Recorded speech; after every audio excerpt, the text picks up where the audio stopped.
Good morning, comrades, and thank you all for being here this morning to launch Digital Week. Thank you to the guest of honor, Ghana, and to our sister countries, Mali and Niger, who are also here to support us in this artificial intelligence revolution that is currently dominating the world.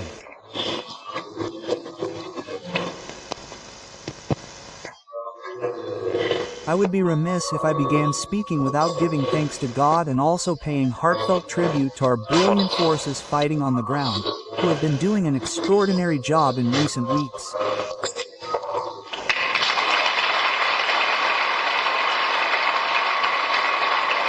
I say this because I feel proud in recent weeks, while the enemy believes that he is trying to force us to give in. Our men's morale is currently rebounding, and they have been doing an exceptional job in recent weeks. I would like to pay tribute to them, to congratulate them, and I would like us to take a minute of silence to pray for the repose of the souls of all those who have lost their lives in this fight.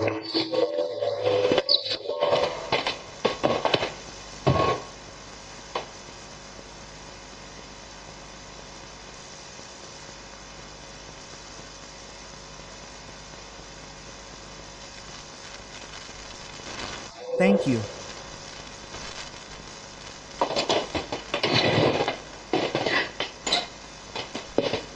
The 20th anniversary of Digital Week marks the end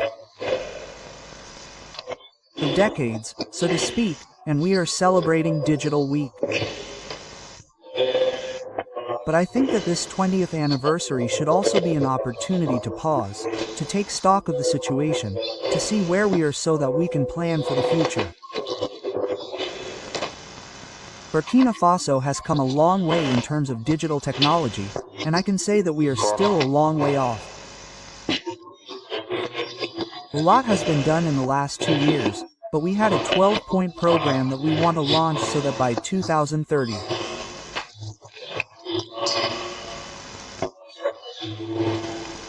we can say that in 5 years, we have made a leap of 100 years. The minister has made a commitment with her entire team to implement this program, and rest assured that we are here to support you whenever you want to ensure that this revolution is a success.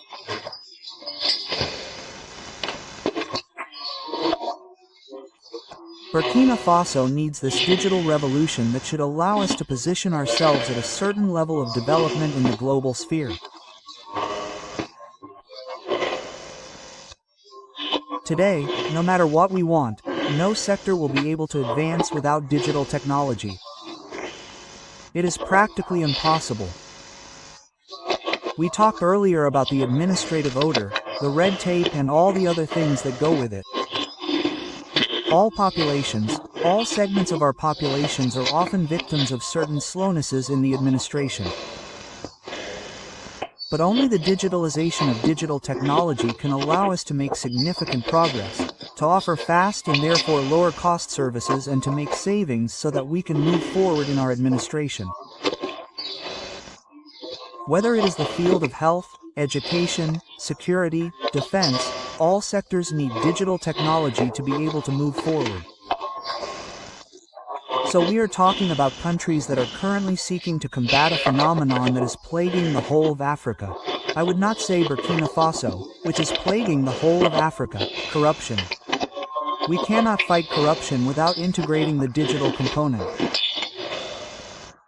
If we really want to fight corruption, we will have to accept the digitalization of many procedures, and therefore accept the digitalization of everything we do in the administration. This is the only way to fight corruption, and our country needs it. Our country needs it drastically, especially since we are still putting a lot of energy into ensuring that many sectors are digitalized and will allow us to make significant progress in the fight against corruption. I therefore invite you to continue in this direction, to integrate and unite all the ministries on the different platforms that you are developing so that this fight against corruption sees great progress in the next 2 to 3 years. If we also want effective security instruments, we have no choice but to integrate artificial intelligence. I think that this is an opportunity to also inform many young people about the judicious use of artificial intelligence and to give them concrete examples in terms of security and defense. Let me give you an example.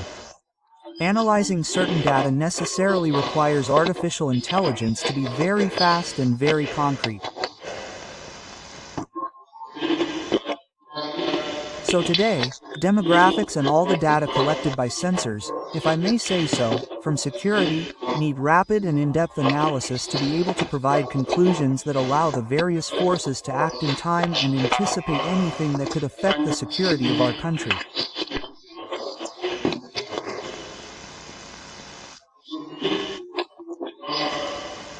Today, in terms of defense, who wouldn't be happy if their position could perhaps have images and coordinates of a particular situation transmitted to a unit that already has the situation in real time and must intervene on the ground? This saves lives because it allows you to better prepare and anticipate the situation. But all this can only be done when we seriously develop our digital infrastructures. And we are on this path because Burkina Faso, as I said, has come a long way. We have spent all our time hosting our data abroad. This means that we are not in control of our own data that we produce. And we cannot talk about sovereignty if we do not host our own data that we produce here and spend time exposing it to others. So the question of sovereignty also imperatively includes the question of digital technology. Today, we are in the process of acquiring data centers so that we can gradually host all of our data that we produce here on site and also the various applications that young people are developing, to whom I take my hat off. I would like to congratulate all the teams that are participating in this fight with us because just yesterday Burkina Faso was importing basic applications into our administration. We cannot talk about independence and sovereignty. If we need a small application to facilitate a service, we have to go and pay for it from those who are fighting us. Our data and all of our actions and movements are therefore known and understood by everyone. Today, we are developing many applications in many ministries to be able to move very quickly. When I take the Ministry of Justice alone, before, you had to travel far from your village to find a city and obtain your nationality certificate, for example, or a criminal record. But today, through digitalization, our engineers have created applications that allow any citizen, from their position, to have access to these services. It saves them time and energy and they no longer need to spend on fuel to travel to a given area, with all the risks of the road, to obtain these documents.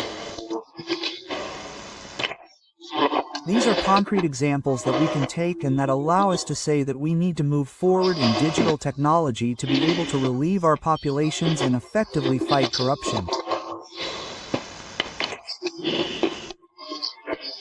That said, we may wonder how the average Burkinabe is going to access these services since not everyone is necessarily at the same level in terms of using telephones or computers. However, I have instructed the ministry, which has already thought about a solution that should start being implemented in a few weeks. We want to build citizens' centers in all the provinces and later in all the departments. These are centers where young people can be accompanied by the entire digital package of Burkina Faso. When a citizen needs a service, they can go to their citizens' centers and access these services. So we have not forgotten anyone. Everyone will be served and we can therefore be together on the boat and no one will be left behind. This means that there are vast projects underway across the ministry and today we are recruiting 10 to 20 times more engineers in the digital field to be able to move very quickly and make up for the delay we have experienced since our independence. In addition to all this, training is essential. We are focusing on the various schools that train engineers so that we have the material. And this is where I appeal to young people. It is time for you to prove that what others say about us is black and that everything is false. We have intelligence, we have brains capable of designing well and designing useful things for our populations.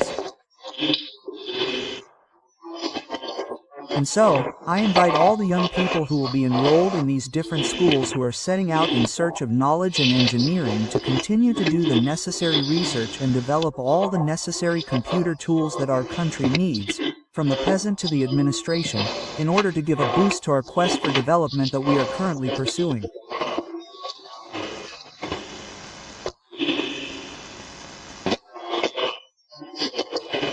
In a few weeks, God willing, we will launch work on another Polytechnic Academy in which this digital training component will be integrated.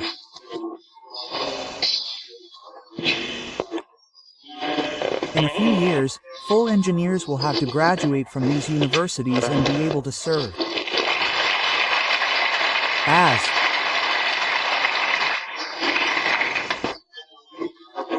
we talk about the benefits of artificial intelligence. I urge you to also start raising awareness among young people about the harmful effects of artificial intelligence. Artificial intelligence is a tool that should enable us to move forward, but not a tool that should disorient young people. It must be used wisely. And that is a very important aspect, and I think that through awareness raising, you can do a lot of things among young people to show them the harmful effects of artificial intelligence. We did not say to exploit it for other purposes. Many people are already doing it today to scam people, to impersonate other people, and so on, to spread disinformation and all that. These practices must stop, but we can also achieve this through awareness raising. And I am counting on young people to be able to make the most of artificial intelligence to work for the benefit of the nation.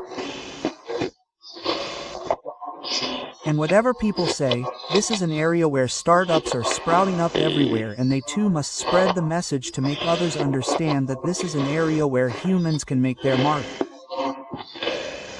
That is very important.